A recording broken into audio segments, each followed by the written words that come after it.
welcome back, everybody. This is episode 22 of the Better Blue podcast, and it's a special one. I'm Ryan Kelly. On the other side of the couch, James Michael McAdoo. What's up, dude? What's up? Man, it's a special podcast. Our first guest on the Better Blue podcast. Yes. And for some reason, I was convinced to put a UNC guy on. I'll let you do the honors of introducing him. Yes. I'm so juiced if you can't tell. Got my brother, former teammate, Brice Johnson in the building. Feel like he in the building, man. Feel like my boy is here with us. He's on this side of the world. How you doing, man? I'm good, man. You know, just over here grinding just like y'all. Listen, y'all. We in for a special treat. Yeah. Brice, he's near and dear to my heart. We've been boys for almost a decade now. Brice came in my sophomore year, and man, we've been rocking ever since. The game of basketball has taken us all around the world, and here we are. We'll get into where he is now in a little bit, but we just want to give you a warm welcome. Sad day, our Heels are not playing this weekend. Neither are the Blue Devils. I said neither are the Blue Devils, so I'm good. Or exactly. We were playing longer than you guys NC were. State, so Ryan, you should be a little happy. NC State's not playing either. That's true. That's true. We're all out. We're all out. So we're excited to bring Brice on to y'all. If you haven't got a chance, go ahead, check us out. We're on all platforms, the Better Blue Podcast. We're on YouTube, Apple Podcasts, Spotify Podcasts, Instagram, Twitter, TikTok for now. And we love just to hear from y'all. Give us a comment. Give us a retweet. I'm sorry, man. I'm just so juiced. I can't even talk right. I got my boy on. I'm hyped. You see the shirt, though? Y'all see the drip? I'm just feeling really patriotic today. He's fired up. Let's just jump into it, man. Let's do it. Take us away.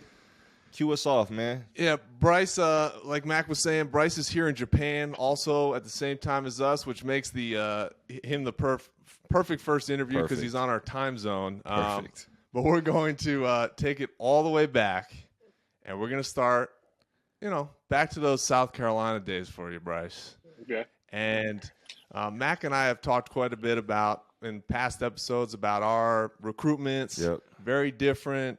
Yeah. Just talk about your kind of ascension. Were you always a pretty big recruit? Were you out of nowhere? Just talk about that experience for you. For most, it's high school or freshman to senior year. Talk a little bit about that. How you went from where you were at to a kid that was going to Carolina. Well, I mean, it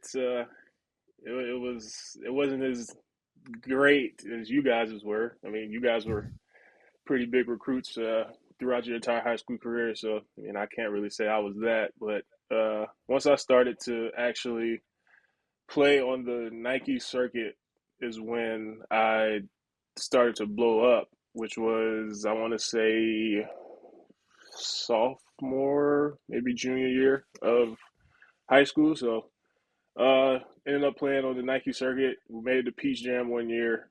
And then by my final year of playing in the, AAU, I ended up playing for CP3's team. So then we ended up playing and then, had guys like Rodney Purvis, Theo Pinson was on that team, a couple other guys. But then we ended up making it to Peach Jam that year. And, once we made it to Peach Jam, then I really started to blow up because I started to play really well against a lot of the top guys that were in my class and that were in other classes. So, I mean, I think that's probably the biggest thing. I wasn't really highly recruited until then. I mean, I had offers from schools around the state of South Carolina, obviously, because, I am a South Carolina guy. But other than that, I didn't really start to blow up until, around that time when, the EYBL was a really big thing and, coaches showed up and, things like that. You're being very gracious because you turned into a South Carolina Mr. Basketball, and you turned into a pretty big recruit yourself. How was the recruitment process for you? Just, Mac and I did have very different recruitments while we both ended up being pretty big recruits. Mac committed to Carolina at a pretty young age and didn't do a ton of his visits or anything like that. I was the guy that took every official visit on the list and took my time. How did it come about for you? Was Carolina a dream school? What was your process there? Yeah. I mean, obviously, Carolina or Duke is a dream school. I mean, I more so was a Carolina guy just because of guys like Raymond Wait, hold up, Felton. hold up, hold up, hold up, I hold up. mean, come We ain't on, gonna let there you we say go. that, bro. Come Come on, on, come on. we Let me. live here, bro. I know, I Watch what you understand. say Let me about. finish the story though. I still Okay, want go to be a ahead, man. Go Carolina ahead, guy. man. Okay. I mean, if you want to play at the highest level, you want to play at Carolina or Duke. For sure, for But sure, me being a South Carolina guy, and then Raymond Felton being from South Carolina, I grew up watching for him sure. in South Carolina. So I in turn Yeah, wanted to be a Carolina guy because of it. And then with that became the love for Carolina just off the fact of, you got guys like Marvin Williams that I looked up to and was able to work out with when I got there. And then, Sean May, Rashad McCants. I mean, can I say that name? But I mean, for sure. those guys, Coming soon. growing up, just watching them, then I ended up being a Carolina guy, not a Duke guy, because I didn't, there's reasons behind it, but Yeah. we'll leave that alone right now. We'll talk about that later at some point, I'm sure. But so yeah, it's just, I mean, other than that, just honestly, I never thought I'd end up at Carolina. Honestly, thought I'd end up, somewhere else. I really thought I was gonna end up in Florida for a good while, but you know, Coach Williams ended up offering me at the last minute, and that's something I knew I couldn't turn down. When did you officially commit, or did you even like? Was there a time where you were committed and then you signed your letter of intent, or was this basically the very It was end of? like the very end. I was the last recruit of our Okay. class. I mean, I think, uh, I mean, it all came down to I think it was you. You were kind of the hold up there for a while. Thought you were going to leave your freshman year after your freshman year, but I mean, Boy, it didn't end up happening. But it ended up working out for the better for both of us. So, I mean, at the end of the day, I think it.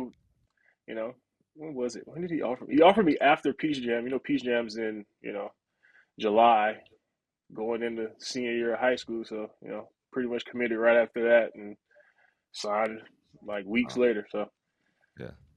So for those that don't know, let's talk about that for a second. The whole EYBL circuit, because I want to say towards my last year at AAU was the first year of EYBL, and that was just crazy. The amount of money insane. that Nike put into that, going from playing more or less for a Nike sponsor team to being on basically the Nike circuit, where EYBL, Elite Youth Basketball League, don't quote me on that, is what Nike in terms calls, that's their like basketball AAU circuit. And my first year was, I mean, instead of going to more or less some grade B, grade C level cities, Nike was like, we're putting all these tournaments in the best cities: LA, Houston, New York, just the nicest cities, flying all these Nike teams out. So was that a big deal for you when you switched? 'Cause I know you told me you switched over from playing for your South Carolina team to playing for CP3, which Yeah. is an EYBL Well, team. it's crazy. My South Carolina team was on the UIBL circuit at one point. Okay. So my AAU coach, Dion Bethea, he ended up coaching John Wall at one point in Peace Jam. He was on Wow. John Wall was on our team at one point. Uh, But then I think my junior year we ended up not making it to Peach Jam. So then that's when they did the cuts for teams. So our team was one Okay. of the teams that got cut because of Okay.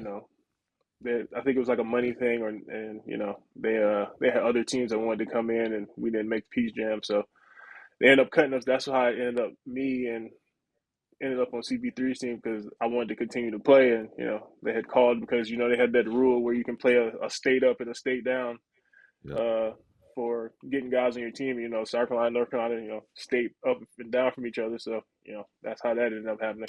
And also, Peach Jam, I should also add, is really the tournament of the summer for EYBL, right? So you have all these tournaments that are happening throughout the summer, but EYBL is actually one of the ones that kind of has been there forever. It's a small gym down. Where is it in Bryce? Augusta? Yep, North Augusta. It's down in North Augusta. I mean, the whole. I mean, other than the big golf tournament, you would I probably would never never have go heard of there. this Yeah. place. And that Yeah, is, you talking. I never forget the first time I went and played in Peach Jam. I was playing up, I think, with the 15 and unders. No, I was playing with the 16 and unders because it's 17 and 16 and unders mm-hmm. they have going on there. and I was on 15 and unders, got called up at the very end, went to playing 16 and unders, and that was honestly where I came onto the scene Yeah. and where college coaches got their first eyes on me. You talking every college coach, wall to wall, at capacity, just right there on the floor. And the crazy thing is, it's gotten worse since then. I mean, you really can't even walk in the gym anymore. Standing room only, and that's where the cream of the crop. You know, I think it was just this past summer you saw Bronny James go down there, and you see all these packed gyms. You know, you see the highlights. I mean, you got the highlights they'll be showing this summer on ESPN. Back in my day, we were bouncing around. I was Reebok, I was Nike, I was Adidas. We were all over the place. So it's a little different now. We were grinding. Yeah, no, it's either Nike or Adidas nowadays. I mean, I'm sure was Under that, Armour has one. Yeah. How was it playing for your pops? I got to play for my pops. Your dad was the head coach? Because my dad wasn't the head coach, and we still used to get into it. Head coach. My dad was the head coach. For how many years? All 4. My dad's been coaching at the same school for 30 plus years almost now. It's been a while. He's been there for a good while. He coached me in basketball. He coached me in football when I played for 1 year. He coached me all 4 years of track. So yeah, because you were really great at track. I remember hearing about that. Did you set any records when you were in high school? I'm sure you did. Like I know, didn't you do high jump? I did high jump. I used to high jump 7 feet back in high school, and then man, athlete. Bro. There was a point during college where the track coach would see me in our academic advisor's office, and she would always like get on me and say, "Hey, you should probably come out there and do it." And I'm just like, basketball's already enough. You know, we got weights every day. You know, pick up and all this stuff. So it's I think I'm gonna stick to basketball now. Yeah. So on to Carolina.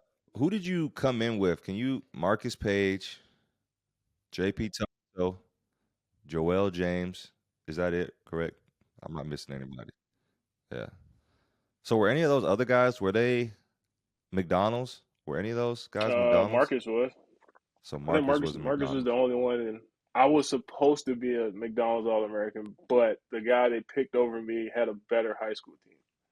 Yeah, I was surprised. When I looked it up, I was like, you were a 4-star? I was like, that's criminal, bro. Yeah, I ended up being I can't remember. It's like I was top 25, I think, by the end. You were 26.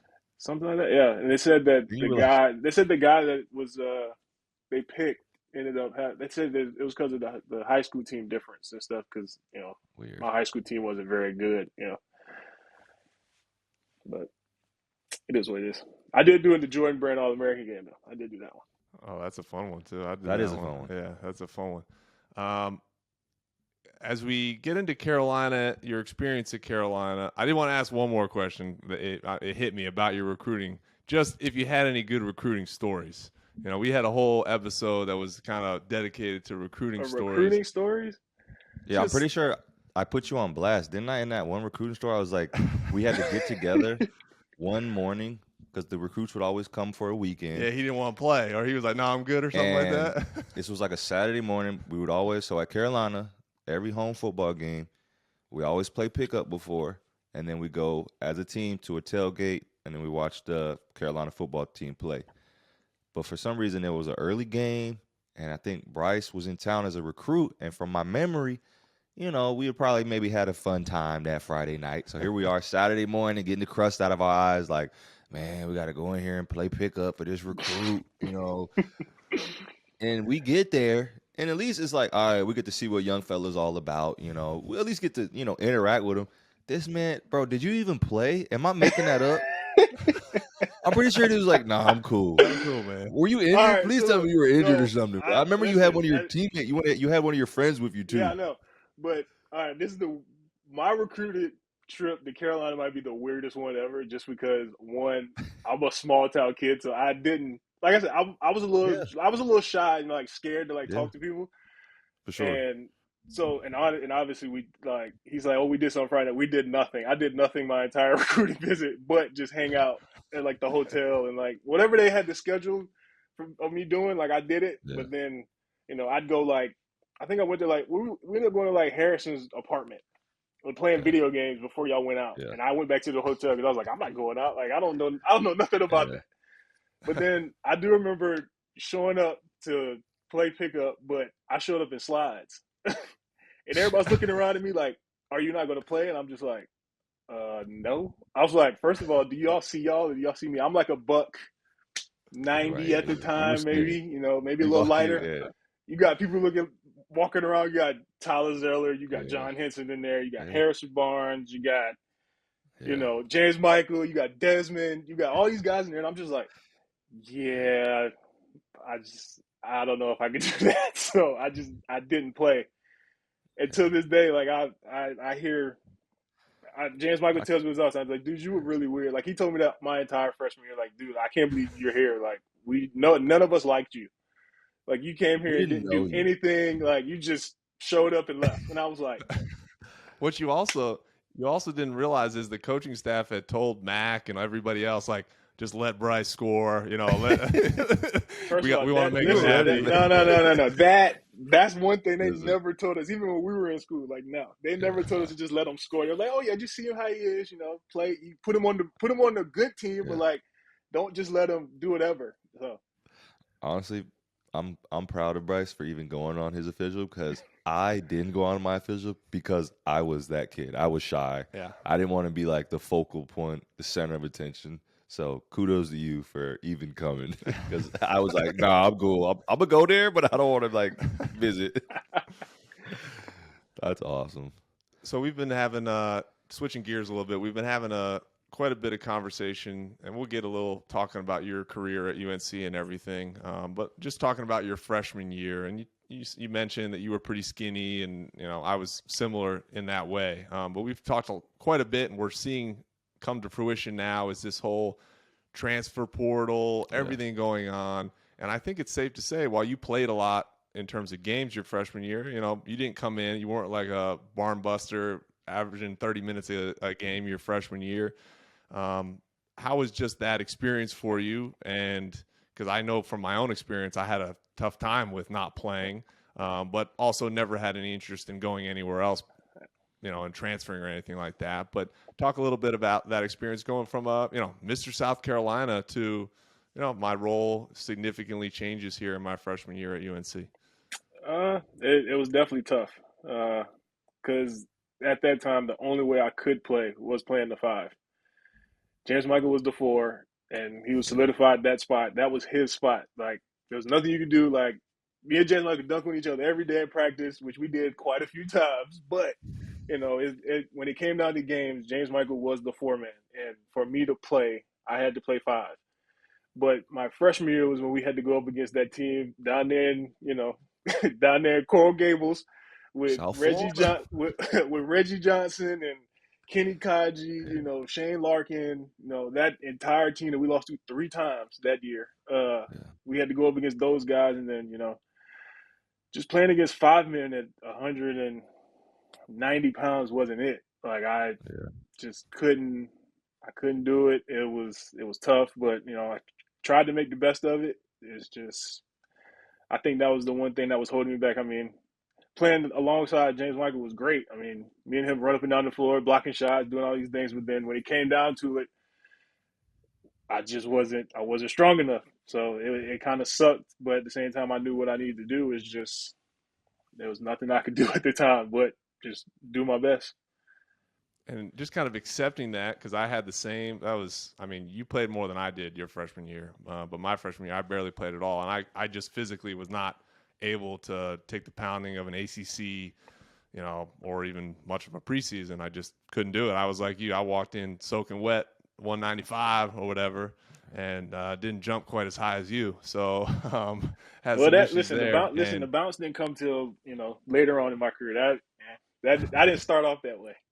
But did you come in and you were like, you knew you had to work on your body, you knew you had to develop, and were like, okay, I got to get in the weight room? Is that something that the coaching staff said to you, the strength staff, or you recognized it yourself, or how was that outlook for you?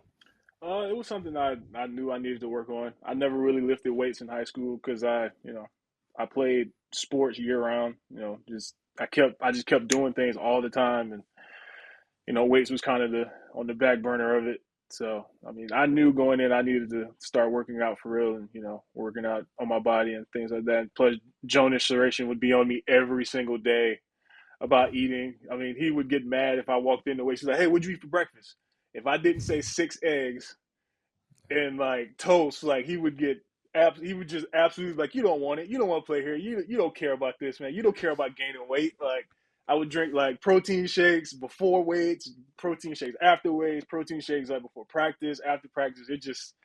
I've never, I never thought I needed to eat that much, but it really hit me after those first couple of ACC games where you playing against all those big guys, and you're like, all right, you know what, this ain't gonna work because I really can't hold my own. Like I can get rebounds and jump over people, but I can't play defense against them. They're just putting me in the rim. Like it's just not working. Yeah, it's a big transition. We all have gone through it. It's not easy when you go from just absolutely dominating high school, to Yeah, I but never the forget guys my also freshman year. weren't like our height. They were also like For sure. short. They were like half our size in high For school, sure. so it's different. Yeah. Instead of me Like my going up freshman year against going up against. like a Reggie Johnson that's 6'10", 315, I'm going up against like Yeah. like somebody like Luke May's size. Yeah. So like I'm going against those guys all the time. Everybody knows there's that picture of Zion in high school with that That little white kid. Yeah, that little white kid. And It's the like great that's thing, he didn't even play public school kids. He played private school kids. yeah, Like, even more so imagine that. exactly. Yeah. Oh, that's good. My freshman year, John Henson, Tyler Zeller, I was like, this is gonna be hard. I think I was like living in a fantasy land when I came because Yeah. I was like, oh, I'm great. Like I'm stepping onto campus. I'm getting buckets, and then you look around and you're like, oh my gosh, these are all McDonald's All-Americans who have been here for years. Before the shift to more one and dones at Duke, it was like these guys were all juniors, seniors, had been All-Americans at Duke. I got there, I'm like, I'm the man. They're like, nope. Back to reality. Do you think you would have transferred had the rules been like they are now, Brice? No, my dad wouldn't have let me transfer. Yeah. I would call him and be upset and crying. Everybody goes through it. You just don't know whether you're going to be good enough and all those things. Yeah. So, I mean, I did it all, but I was just like, he was just like, hey, just do what you got to do. Like he's the person that's not going to let me quit, and he didn't. I wasn't going to quit. Wasn't going to just up and leave. I mean, I find it pretty weird how the transfer portal is now because I'm sure there's been a lot of guys that would have up and left back when we were in school. But like I said, my dad definitely that wasn't even an option. He's like, you signed up for it, so you better figure it out. Yeah, Brice came my sophomore year. So the previous year we were a number one seed. No, we were a 1 seed, I think, in the tournament. Yeah, we were a 1 seed, preseason number 1, similar to this Carolina team we just saw the year before. They had lost to Kentucky, I think, in the Elite Eight. And so, Brice comes in. There was a massive exodus, not because of transfers, but because guys that just went pro. Yep. This year's Carolina, there's been a mass exodus of transfers. We saw Caleb Love. We saw a lot of, 4 or 5 other guys that didn't play a huge role, but still, those are lockers. Those are guys, that were a part of the team. I don't care if they didn't play a role or not. Like those are still spots that have to be filled. But there was definitely just trying to figure out, okay, where is the program going from here? We didn't win the national championship that year, my freshman year. We lost a ton of talent, and we were left with, myself. We've talked about this in previous episodes. If you haven't gotten a chance to go check them out, do that. But I hadn't played a ton. I was in the rotation, especially later in the year. But like, you played a ton at the end.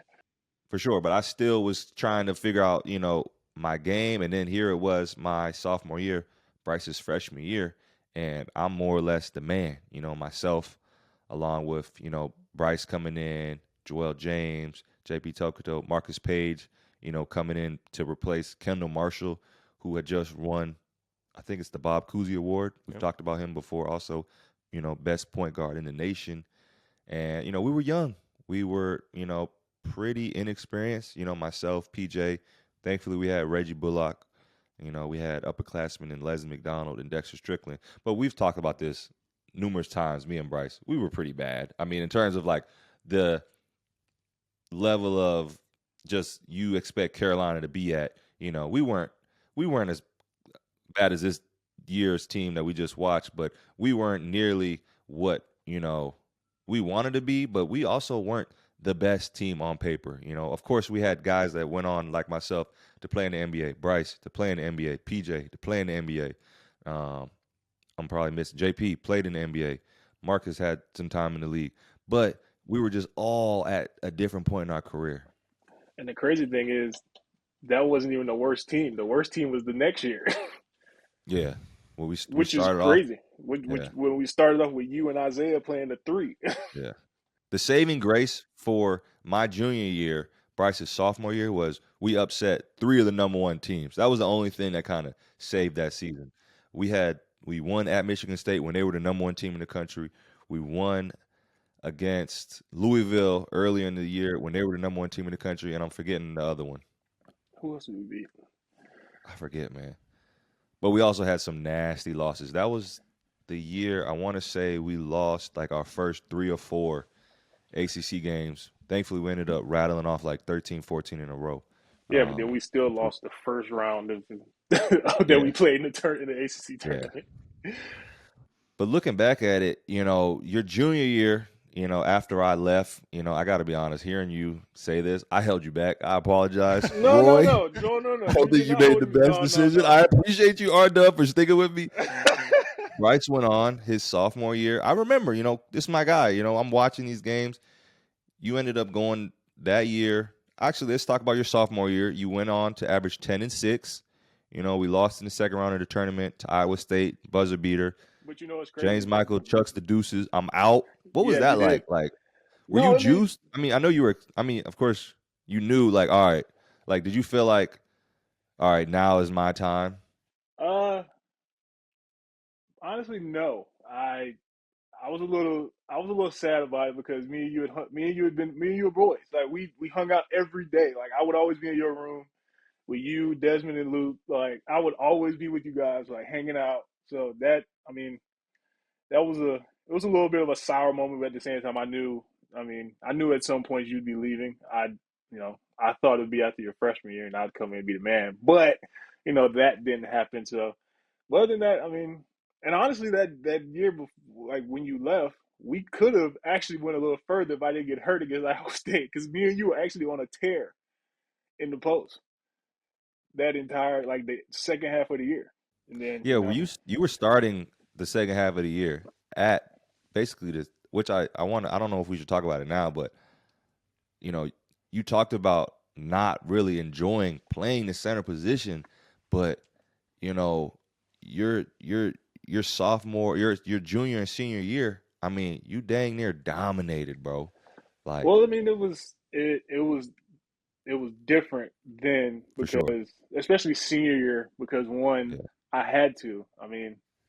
Joel was dealing with his knee, and then Kennedy got hurt, and then Isaiah, we really couldn't get a feel for Isaiah because he had just come off playing the 3, and we're just like we don't know where his head is, but by the end of the year he started to come around. But honestly, it was, and I had the weight put on my body to be able to withstand it, and then also just learning how to use it to my advantage, using my size and quickness to my advantage. I would give up, a bucket here and there, but then I was like, all right, if I'm gonna give up some ground, I at least can go up and block the shot. I can, catch you up top and, try not to get in foul trouble that way. So before we get into his senior season, I just want to know, in terms of, your junior year, you make third team all ACC.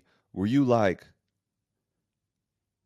happy about that? Were you like, man, I thought I was going to do better, I didn't think I was going to do better. I didn't even think I was third team all ACC, honestly. That's not even me being humble about it. That's just, I didn't think I played up to my standard of how I know I could play. I was still trying to figure it out. Listen, you know how practices were. Like never boxed. I was the reason the team ran 99% of the time. Anytime we ran in practice, I was that guy. Like it was always me. There was either no box out, there was no getting. Like I didn't run back. Like just at any time. Like you can ask any of the guys that practice with us, like for 4 years. You can ask Marcus Page, all of them. If we were running, it was because of me. Like I was that guy. So it was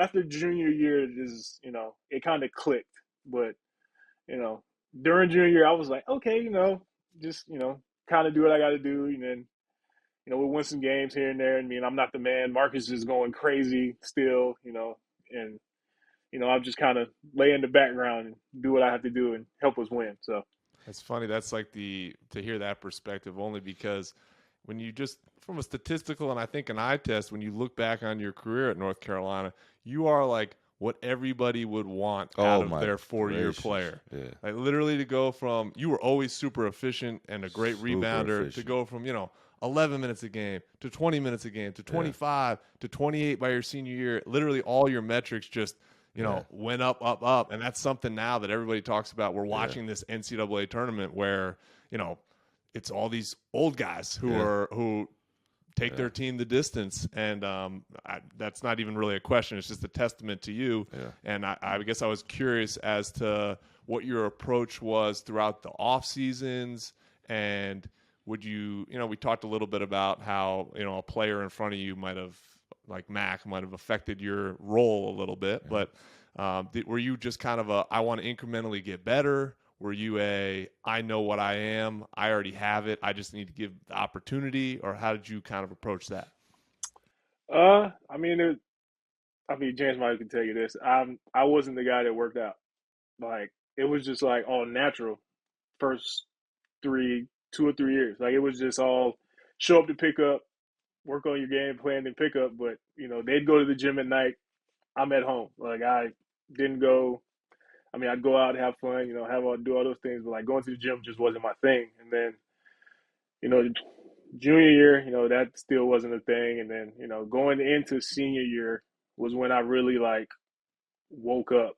Like I starting to hear like you could be a really good player. Like you could, be a first round pick next year, maybe, you're coming back. Like even like after junior year, I had people ask me, "Oh, are you leaving for the league? Are you coming back?" And I'm just like, I'm not going anywhere. First of all, I didn't even think of leaving. Like that never crossed my mind.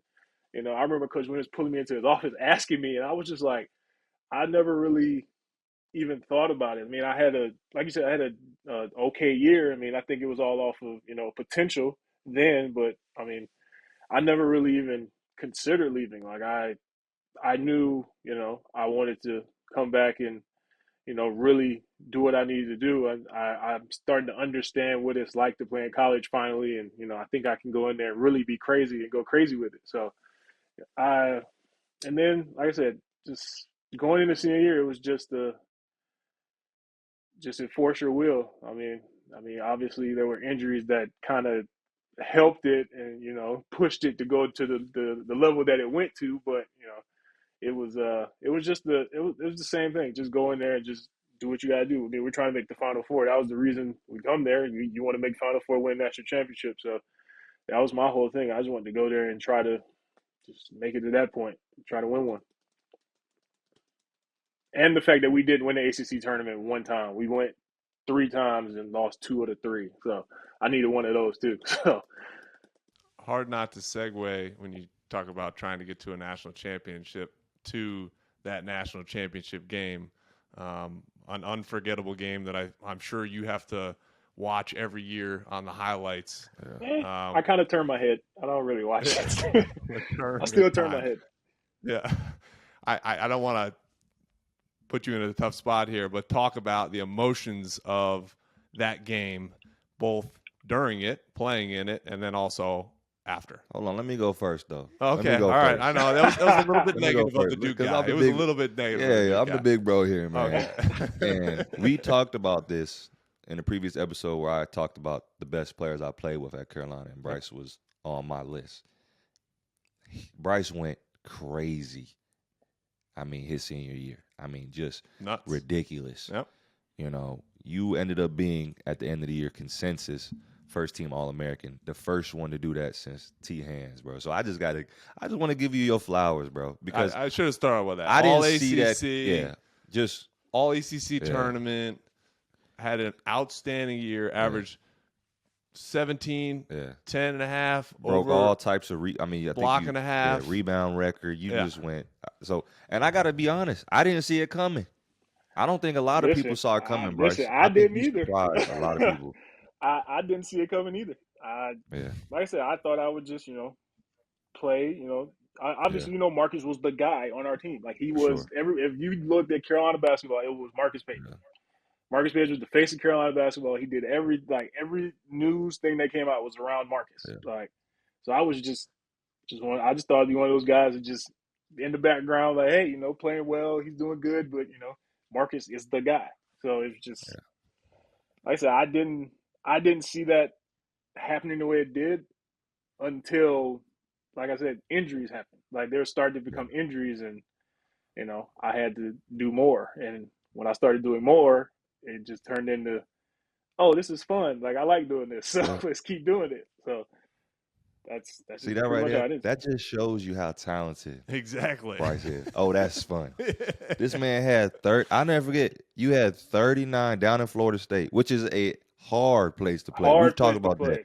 Anytime you go to Miami or Florida State, you in for a dogfight. This man went down there and hung 39 and 22 boards. I never forget when I seen that. I said, you don't know, like people don't understand. You don't see those. The last time that was done was Billy Cunningham. And nobody, maybe the Tar Heel just, the OG Tar Heel fans know who that is. Yeah. It's crazy. It's crazy. That same night, I remember we were going back home and we got off the plane. And I was like, oh, yeah, your phone's blowing up and all that. Then people were like, bro, did you see what Buddy Hield did? He was like, Buddy Hield had 54 in the Allen Fieldhouse. I said, well, I guess my night's over. I had my few hours, but hey, it is what it is. The Tar Heel fans, we wasn't worried about Buddy Hield, man. We wasn't focused on our guy.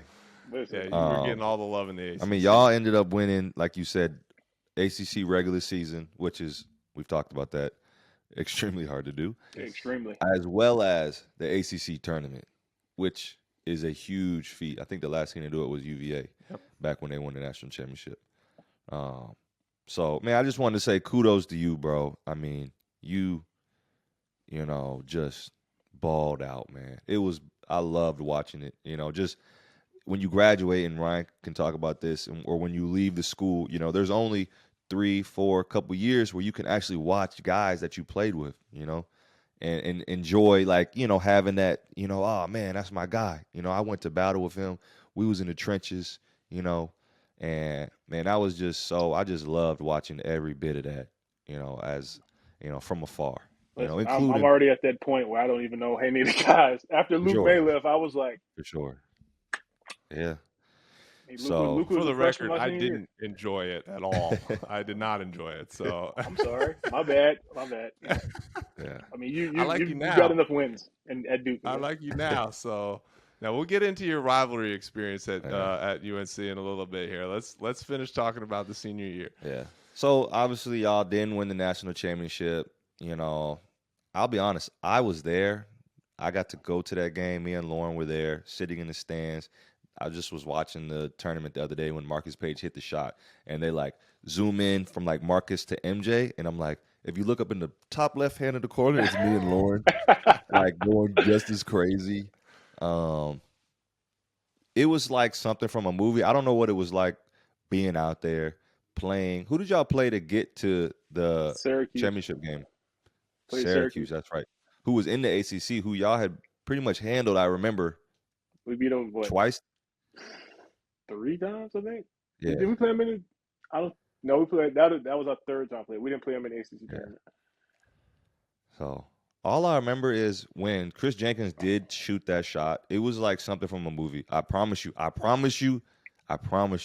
the fireworks and confetti started before the ball went through the rim. Yeah, it didn't seem real. Like soon, It didn't seem because I real. was standing under the rim to catch it, and like the confetti was already hitting me in the face when I caught it. I was like, wow, that was There we fast. have it. Like Confirmed, bro. I was like, that AJ, was man. fast. It's And the all crazy, scripted. like, and then like I can literally go back and watch it, and I'm just like, how do you even? Because I think somebody just did it. I think Gonzaga just did it in a game. Yeah, didn't They did Gonzaga like just do ran like the a same similar play, but like I think they called it this Kris Jenkins play. The yeah, like coach they was like, apparently "Yeah, like we they ran that ran play." the play, and I was just like, yeah, but they didn't send the 5-man up to set a screen. Like remember Daniel Chafee wasn't doing anything, so why would I even be up there? Like it's just like, but at the same time, it's just like nobody even like how can you like scout somebody throwing it back to half court unless it's Steph Curry, Dame, those guys. You don't really think to throw it back to somebody to shoot a three to win the game. Like I can't even think of like I say, a player in college. I mean, maybe Adam Morrison, maybe JJ, which was my teammate, which I used to hate, but he's one of my favorites now. But it's like I say, it hit me, and then it really hit me walking back to the locker room. Like I couldn't hold it back. I was like, dude, this ain't real. Like this, we got this far. I had my hopes got, and honestly, sometimes I say it to myself. I was like, I wish Marcus would have just missed it. Like I wish he would have just missed this. I wish he would have just missed the shot. Like it, like me selfishly just thinking like a lot of times, like I wish he would have missed because like if we go to overtime, like I'm not letting us lose that game. Like I don't care what I got to do. Like I'm getting every rebound. I'm getting whatever I got to do. I'm putting everything back. Like we're winning this game. We go to overtime, and then the shot happens. I'm like, dang. All right, well. Warm up the PJ. Back to the bay. That's what we And said. and the crazy thing is, we didn't even leave that night. We left the next day. Oh, that's trash. No, We we had to gotta stay at the go. hotel another night, and we just kind of sat around, looked at each other, like, Yeah. what do we do? Like we just lost. And that was the last game of your career, also. Yeah, Absolutely. I'm sure it's in a lot of ways hard to remember this, but I'm just curious. We haven't talked too much about your relationship with Roy and the coaching staff. Like, what is said in a locker room like that? Because I experienced. I won a national championship my freshman year, and then every other year didn't get back to that point. And I remember those locker room after a loss. I remember losing in the first round and experiencing how Coach K and the staff handled that loss versus going to an Elite Eight or just different things. Do you remember it all? And it's okay if you don't, but do you remember it all? What that experience was like in the locker room? I would tell you this: MJ came in and said something, and I couldn't tell you one word he said. I was crying that Wow, hard. I didn't know that. Like I remember him touching me on my shoulder walking by, and I looked up and saw him, but I was crying to her, and I don't remember anything else. Like I do, that's the one thing I can say. I remember him walking in, and that's it. And then next thing you know, we kind of broke it down, and I kind of went off to the back in like a shower, and I was just back there crying my heart out. Like it just hurt. It hurt too bad. The media walked in, and that's the toughest part. You got to go up there and try to explain yourself, and like explain what happened to the media, and it's just like now you're reliving it all over again. And I don't even know if Coach Williams even said anything after the game. Honestly, like couldn't tell you. MJ probably hit you with some of the coldest, like He probably hit you with some cold, like. But honestly, how is he going to tell us anything about losing a championship? He can't tell us anything. How can he console us on that? Yeah. The thing about MJ never lost a championship. Like, how can he console us on that? Like, I was gonna say he walked in and said, "Well, I didn't do this." So, I mean, what did Kanye say at one time? Listen, He was like, "A lot of people wonder what I would say if I lost." Well, I guess we'll never know. That reminds me though, when we lost, when I was playing for the Warriors and we lost, Kyrie, hit the shot, LeBron hit the block. I'll never forget, just being in the locker room. Steve Kerr comes in, and love Steve Kerr. He was just like, basically, that's life sometimes, fellas. We left it all out there, and that was one of the. I mean, of course, he said a lot more, but that was basically, the gist of what he said, and that's true. Like you can't play this game and expect moments like that to never happen. And you won an AC championship, you won AC regular season, myself, got to win a championship my first year. Ryan, you got to win numerous championships over your career. And, it's just crazy. We always are going to remember as competitors those moments more than the wins, because I think that, that's what really, I know that's just what drives me is, you don't want to be in those situations. And you take a lot away from it. There's no silver lining, but I'm sure you were elated to see the guys go back and win it the next year. But I know, just like if it was me, I would always, I was gonna say we did have a quote or something that there was somebody mentioned. You might have been quoted as saying that you couldn't even watch that next season. Is that true? I didn't watch it. I watched. I'm gonna be honest with you. I watched both Duke games because I went to one. Well, how many other games I watched? I didn't watch very many games. I knew they were going to win it. There was no need to even watch it. Like I knew those guys were going to go back and finish what we didn't finish. Like they had the exact same team minus me and Marcus. Those guys have been, Justin had something to prove. Theo and Joel had something to prove. Kennedy and Isaiah both had something to prove. And then you got Luke in there who was literally dogging us in practice every single day, just waiting on the opportunity to get in the game. Like it's just Luke May, oh man, Luke was one of those, like at one point Luke was that practice guy that was just like, come on dude, like chill out, like what are you doing, like can we chill today, like you don't have to kill us right now, like. But like I said, those guys just I knew, like, and I'm telling that myself, like I didn't watch one bit. I watched the Kentucky game. That's the last game I watched. I watched that one when Luke hit the shot. That was the last game I watched, and I was like, they got it. I'm not watching any more of this. Yeah, I mean, regardless, man, you did what I could never do. No disrespect to Ryan, what Ryan was never able to do. You basically carried, in your senior year, you carried a team to not only the Final Four but the national championship game. And even though, you didn't win, that had to be just an amazing experience. That ended with your number, being hung in the rafters, and no one will ever be able to take that away from you, bro. So, Absolutely. Congrats on that, man. Appreciate it, man. All right, so this conversation with Brice was so amazing that we decided to make this a two-parter. That's going to be the end of part one of our Brice Johnson interview. Come back next week to see part two. Awesome continuation of our conversation. As always, hit the subscribe button if you're watching on YouTube. Follow, like, subscribe. We appreciate all the support. Shout out our guy Dev for producing. And, of course, we'll see you next week. Don't miss out. We'll be there. Peace.